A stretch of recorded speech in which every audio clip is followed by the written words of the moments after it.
오늘 우리가 함께 나누실 말씀은 창세기 2장 1절에서 3절 말씀입니다. 우리 다 함께 읽겠습니다. 천지와 만물이 다 이루어지니라. 하나님이 그가 하시던 일을 일곱째 날에 마치시니 그가 하시던 모든 일을 그치고 일곱째 날에 안식하시니라. 하나님이 그 일곱째 날을 복되게 하사 거룩하게 하셨으니 이는 하나님이 그 창조하시며 만드시던 모든 일을 마치시고 그날에 안식하셨음이니라. 아멘. 할렐루야. 오늘은 창세기 2장 1절부터 3절 말씀을 통해서 완성이라는 제목으로 함께 은혜를 나누기 원합니다. 오늘 말씀을 읽다 보면 눈에 띄는 단어가 하나 보이죠. 그것은 안식입니다. 지금껏 안식에 대해서 많은 분들이 설교를 하셨습니다. 이 안식에 대해서 좋은 해석을 하시고 또 바른 뜻을 잘 전달하신 분이 있는 반면에 어떤 분들은 좀 오해하실 만한 그런 말씀을 하시는 것을 들었습니다. 저는 그 오해를 먼저 풀어보도록 하겠습니다. 먼저 이 트로트 가수로 유명해지신 한 목사님이 계십니다. 그분이 이 안식에 대해서 이렇게 말씀을 하시는 것을 들었습니다. 사람은 쉬어야 합니다. 왜냐하면 하나님께서도 천지를 창조하신 후에 안식하셨기 때문입니다. 하나님도 쉼이 필요했기 때문입니다. 저는 듣자마자 당혹감을 감추지 못했습니다. 왜냐하면 성경을 너무 자기 중심적으로 해석을 한다라고 느꼈기 때문입니다. 큰 오해를 불러일으킨 것입니다. 하나님에 대한 오해를 불러일으켰습니다. 더 대단했던 것은 뭐냐면 그 설교를 듣는 많은 청중들이 아멘, 아멘 하는 것이었습니다. 사실 하나님께서는 안식이 필요 없으신 분이십니다. 성경에서도 하나님은 졸지도 주무시지도 않는다, 피곤해 하시지 않는다 라고 말씀을 합니다. 하나님에게 피곤하기 때문에 쉰다라는 이 말은 어울리는 말이 아닙니다. 하나님은 쉼이 전혀 필요 없으신 분이십니다. 또 어떤 목사님께서 이 안식을 사람을 위해서 하나님께서 만들어 놓으신 것이다 라는 말씀을 하십니다. 그러면서 사람은 7일 내내 일하면 피곤하기 때문에 하루는 쉴 수 있도록 텀을 주신 거다, 이런 말씀을 하시는 것을 들었습니다. 그래서 6일 동안은 열심히 일하고 7일째는 쉬도록 하는 하나님의 배려다라는 말씀을 하시는 것을 들었습니다. 사실 이 말은 반은 맞고 반은 틀린 것입니다. 거시적으로 볼 때는 예수 그리스도께서 안식일의 주인이다라는 말씀을 하십니다.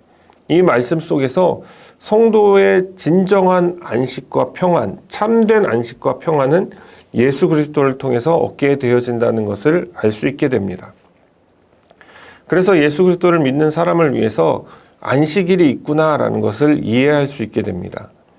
그러나 천지 창조 후 안식하셨다라는 의미는 가장 먼저 하나님께서 자신의 사역을 완벽하게 완성시켰다라는 것에 그 목적이 있다는 것입니다. 마치 우리가 그림을 다 그린 후에 만족감을 가진 채 그 그림을 바라보면서 작업을 멈추는 행위 정도로 이해할 수가 있습니다. 그러므로 창조 후의 안식은 이 쉼이라는 것보다 완성이라는 것에 조금 더 무게를 두는 것이 나은 해석이라고 볼 수 있겠죠. 우리가 살펴볼 이 본문은 제가 서론을 통해서 밝힌 이 안식에 대해 오해하고 있는 것들을 좀 배제한 후에 들어주시면 감사하겠습니다. 먼저 이 본문은 약 3가지의 구성으로 이루어져 있습니다. 첫 번째는 1절 말씀인데요. 천지와 만물이 다 이루어지니라. 이 말씀은 일종의 선언과도 같은 말씀입니다. 하나님께서 창조 사역을 다 마치신 후에 완성을 선언하셨다라는 것입니다. 두 번째는 2절 말씀입니다. 하나님이 그가 하시던 일을 일곱째 날에 마치시니 그가 하시던 모든 일을 그치고 일곱째 날에 안식하시니라. 하나님께서 안식을 하셨다라는 내용이 들어 있습니다. 창조 사역을 다 멈추었다, 끝냈다라는 말이기도 합니다. 이 2절에서 안식이란 말은 샤바트라는 말인데요. 이 말은 쉬다라는 의미와 그치다라는 의미를 가지고 있습니다.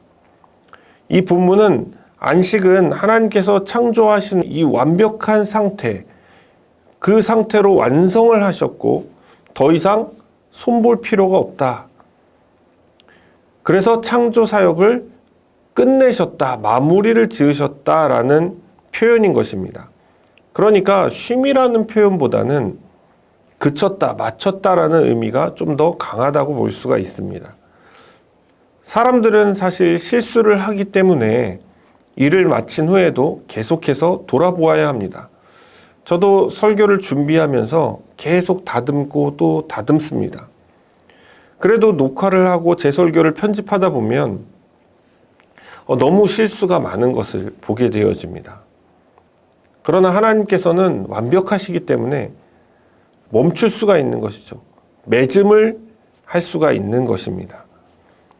사람은 역사상 단 한 번도 제대로 안식을 경험한 적이 없습니다. 이스라엘 백성은 하나님께서 희년이라는 것을 제정해 주셨습니다. 희년은 50년에 한 번씩 재물과 신분이 모두 리프레시 되는 날입니다. 노예가 해방되기도 하고 모든 빚이 탕감되어집니다. 그리고 자신이 잃어버렸던 그 땅을 다시 찾게 되어지는 것입니다. 그러나 이스라엘 역사상 단 한 번도 희년이 선포된 적이 없습니다. 사람들도 안식한다고 하지만 제대로 쉬지 못합니다. 목사님들만 보아도 안식년이다, 안식월이다 하면서 쉬는 것 같지만 늘 교회의 일 때문에 또 자신의 사역 때문에 노심초사하고 걱정하고 몸은 집에 있으나 마음은 교회나 자신의 사역지에 있는 것을 보게 되어집니다. 아직도 많은 개신교회들이 안식일을 오해하고 있습니다. 그래서 주일에 오직 교회에 있어라 라고 말을 하게 되어지는 것이죠. 안식일과 주일을 크게 혼동하기 때문입니다. 어쩌면 율법주의에 물들어 있기 때문이기도 합니다.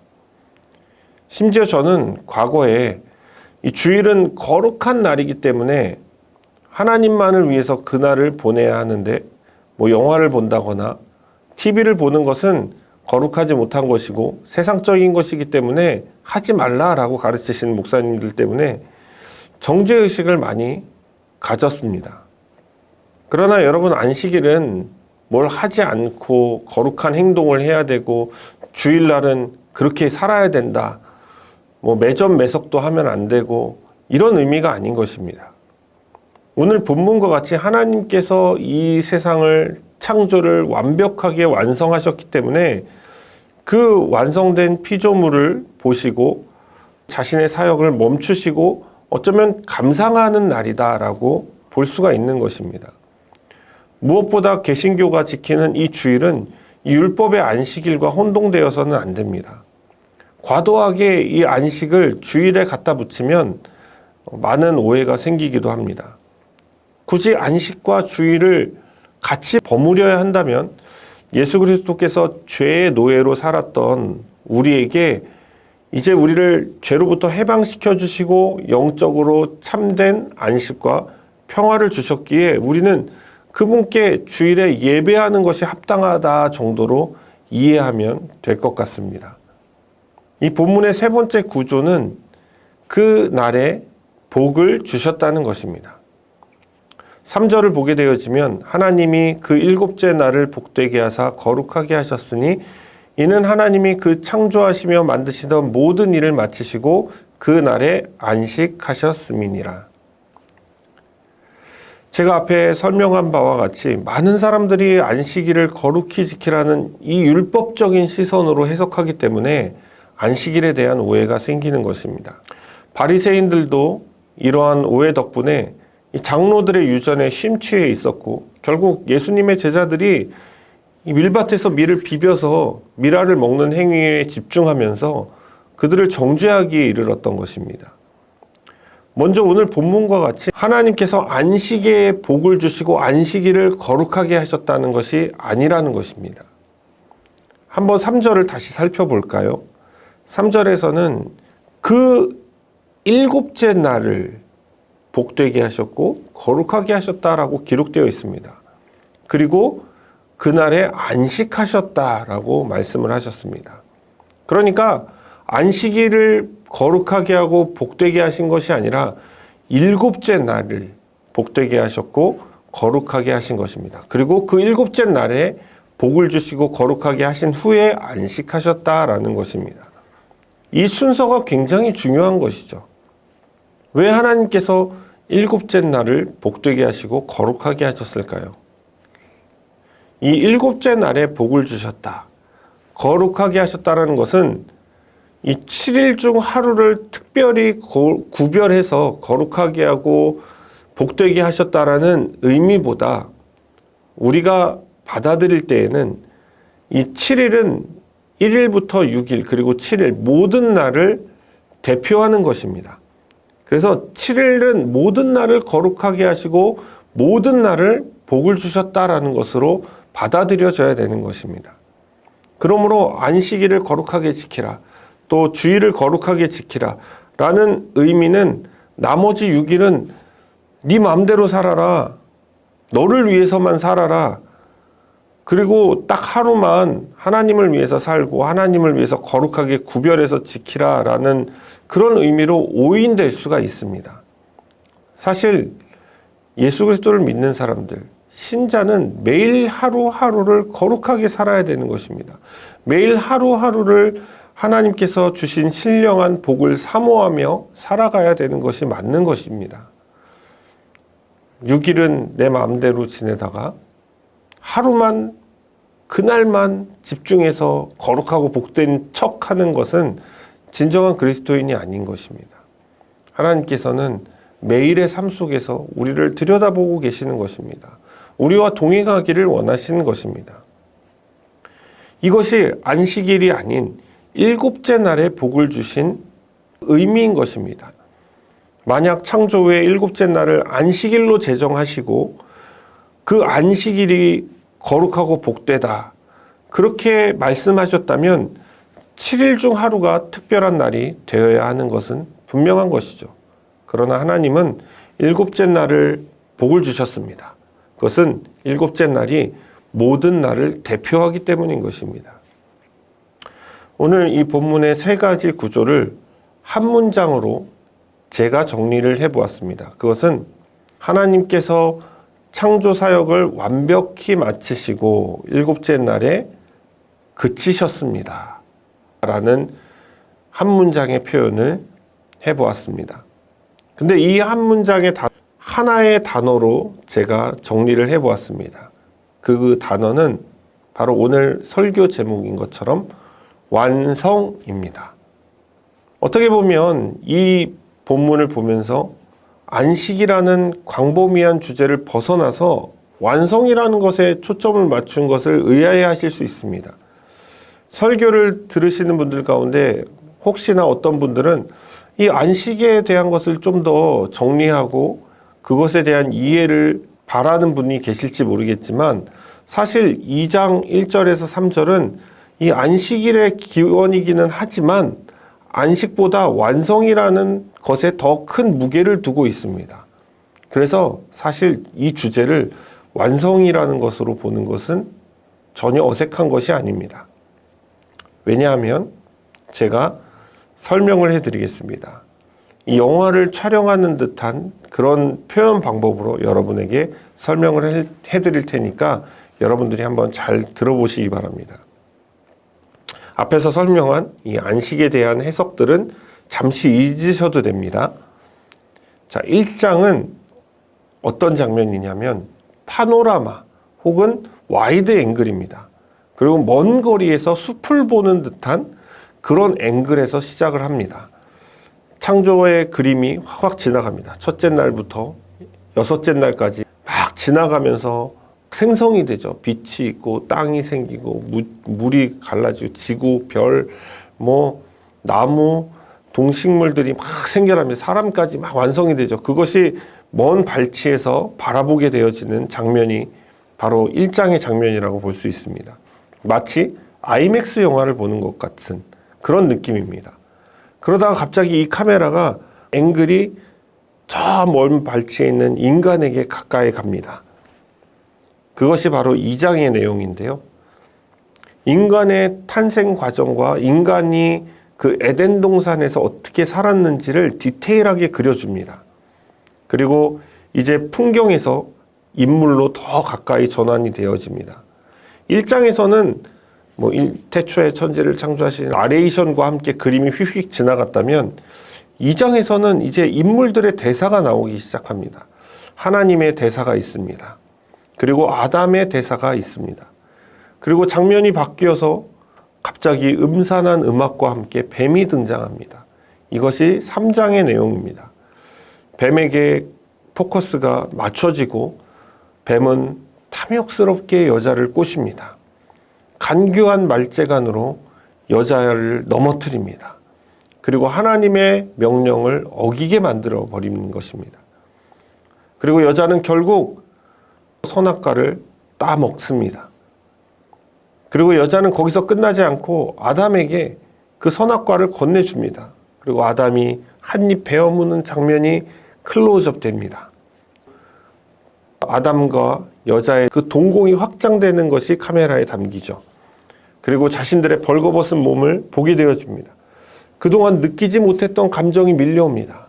그 감정의 이름은 수치심입니다. 그리고 하나님의 음성으로부터 피하기 위해서 어디론가 숨어버리게 되어지죠. 자, 여러분, 이 그림이 그려지십니까? 그렇다면 이 1장부터 3장의 이 그림 속에서 오늘 본문 2장 1절의 위치는 어디냐? 바로 하나님께서 천지를 다 창조한 직후라는 것입니다. 그러니까 사람의 창조 기사가 2장 4절 이하에 나오기는 하지만 1장에서 이미 남자와 여자를 창조하셨다는 것을 보았을 때 이 4절 이하의 말씀은 부연적인 설명인 것이고 사실 2장 1절부터 3절이 1장을 마무리 짓는, 천지 창조를 마무리 짓는 마지막 문구가 되는 것이죠. 그래서 여러분 이 2장 1절부터 3절은 사실 3장의 바로 시작 앞에 있는 그런 내용인 것입니다. 근데 맨 앞에 있기 때문에 마치 순서상 2장 4절 이하의 말씀보다 더 먼저 나온 것처럼 인식이 되지만 사실은 3장 1절 바로 앞에 있어야 맞는 말이라는 것입니다. 그러니까 뱀이 여자를 꼬시기 전에 죄가 사람에게 들어오기 바로 직전에 그 상태를 바로 2장 1절부터 3절에서 말해주고 있는 것입니다. 눈치가 빠른 분들은 왜 제가 오늘 이 본문을 안식이 아니라 완성이라고 여러분에게 설명했는지를 알게 될 것입니다. 여러분, 안식보다 더 중요한 것은 하나님께서 창조하신 그 세계에 죄가 들어오기 전 그때는 어떤 상태였느냐? 완성 상태였다는 것입니다. 그래서 이 완성 상태, 죄가 없었던 상태, 죄가 들어오기 바로 직전의 그 상태, 아담과 그리고 여자가 에덴 동산에서 마음껏 하나님과 함께 교제할 수 있었던 그 상태를 가리키는 거예요. 그것이 바로 완성의 상태라는 거였어요. 그 완성의 상태이기 때문에 하나님께서 7째 날을 거룩하게 하시고 복되게 하신 것입니다. 거룩하다는 것은 죄가 없는 상태죠. 복되다는 것은 죄로 인해서 저주를 받기 전의 상태를 말하는 것입니다. 인간은 죄 때문에 하나님께서 거룩하게 복되게 완성한 상태를 벗어나게 되는 것입니다. 거기서 멀어져 버리는 것입니다. 죄가 머문 곳은 더 이상 거룩하다, 복되다, 완성됐다, 온전하다 라는 말과 거리가 있게 되어지는 것입니다. 2장 4절 이하에서 이 완성된 상태의 사람을 한번 보십시오. 아담을 보십시오. 아담은 하나님과 꺼리낌 없이 만나는 존재였습니다. 여러분 19절 한번 주목해 보시면요. 하나님께서 지으신 각종 들짐승과 공중의 새를 아담이 뭐라고 부르는지 보기 위해서 이끌고 갑니다. 놀랍지 않습니까? 하나님께서 아담에게 그 모든 동물들과 공중에 있는 새들을 아담에게 이끌어오는 그 장면을 한번 생각해 보십시오. 하나님이 쫙 이끌고 오는 장면을요. 아담은 죄가 없는 상태였습니다. 거룩한 상태였습니다. 하나님과 아무런 꺼리낌이 없는, 걸림돌이 없는, 그 사이에 아무런 장애물이 없는 그런 상태였다는 거예요. 그러니까 하나님께서 오실 때 자연스럽게 오시는 겁니다. 아담도 하나님께서 다가오시는 것을 두려워하거나 그것 때문에 걱정하는 기색이 전혀 없습니다. 너무나 자연스러웠다는 거예요. 놀랍지 않습니까? 저는 그 상상을 하면, 전 죄인이니까 상상이 제대로 되지도 않지만, 와, 그 상태는 정말, 그런 상태를 우리가 과연 경험할 수 있을까? 이 죄인의 모습으로는 도무지 경험할 수 없는 그런 상태이지 않습니까? 너무 멋있는 장면이고, 정말 그런 상태를 한 번이라도 경험해 보고 싶다, 이런 생각이 드는 거예요. 아담은 모든 죽은 사람 중에 유일하게 그것을 한번 경험했던 사람이지 않습니까? 정말 놀랍습니다. 하나님의 창조는 이처럼 완전한 상태였다는 것이죠. 완성된, 그야말로 완전하게 완성된 상태였다는 것입니다.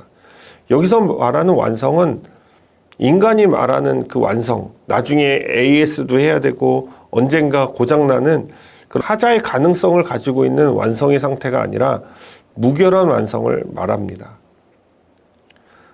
사랑하는 여러분, 이 죄는 하나님의 완성된 세상을 누리지 못하게 합니다. 본문이 말하고 있는 거룩성을 잃어버리게 합니다. 그리고 본문이 말하고 있는 복도 누리지 못하게 합니다. 참된 안식이 없는, 그것이 바로 죄의 상태인 것입니다. 여러분, 우리 다시 돌아갈 수 있을까요?